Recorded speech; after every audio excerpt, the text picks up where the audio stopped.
আমার স্ত্রী পেটে যদি এবার কন্যা সন্তান হয় আমার স্ত্রীকে তালাক দিয়ে দিব। এই কথা বললেন। স্ত্রী ছিল ধার্মিক, 5 ওয়াক্ত নামাজ পড়তো, আর আল্লাহর নাজিলকৃত কিতাব পড়তো, আল্লাহর নামের জিকির করতো। এই স্ত্রী লোকটি আল্লাহর হুকুম পালন করে, আল্লাহর কদমে সেজদা করে, আল্লাহর নামের জিকির করে করে চোখের পানি ছেড়ে ছেড়ে কান্না করে একটা দিনের জন্য বলে নাই, আল্লাহ তুমি আমার পেটের বাচ্চাটারে ছেলে বানায় দিও।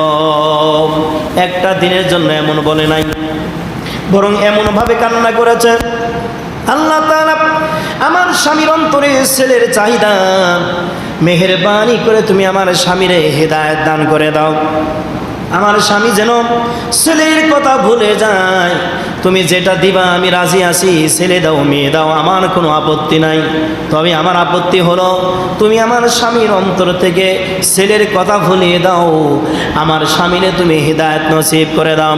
এইভাবে দিনের পর দিন চোখের পানি ছেড়ে ছেড়ে কান্না করে, আল্লাহর নামের জিকির করে, আল্লাহর দেওয়া কিতাব তেলাওয়াত করে। আল্লাহর বান্দি এইভাবে দিন কাটাচ্ছে, সময় কাটাচ্ছে। একটা দিনের জন্য বলে নাই, আল্লাহ আমার পেটের বাচ্চা যদি ছেলে না হয় মেয়ে হয় আমার তালাক দিয়ে দিবে, সুতরাং তুমি আমার একটা ছেলে সন্তান দাও। এমনভাবেই একটা দিনের জন্য কান্না করেন নাই, শুধু এই কথাই বলেছেন, আল্লাহ আমি ছেলে পাইলো খুশি, মেয়ে পাইলো খুশি, তবে আমার পেটে ছেলে থাক মেয়ে থাক এইটা আমার জানার দরকার নাই। আল্লাহ তোমার কাছে একটাই মাত্র চাওয়া আমার পাওয়া, সেটা হলো আমার স্বামীর অন্তর থেকে ছেলের কথা তুমি ভুলাইয়া দাও। এইভাবে আল্লাহর কাছে আল্লাহর বান্দি দোয়া করে। দিন যাচ্ছে, যতই দিন কাছে আসতেছে আল্লাহর বান্দি ততই বেশি বেশি কান্না করে, তাহাজ্জুদের নামাজ পড়ে গভীর রজনীতে কান্না করে। হঠাৎ করে একদিন কি হয়ে গেল, গভীর রাত, আল্লাহর বান্দা যিনি বিবিকে হুঁশিয়ারি করে দিয়েছেন, তোমার পেটের বাচ্চা যদি এবারও মেয়ে হয় কন্যা সন্তান হয় তোমারে তালাক দিয়ে দিব।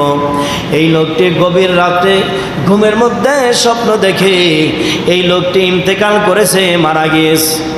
স্বপ্ন দেখে যে উনি মারা গেছেন, ইন্তেকাল করেছেন।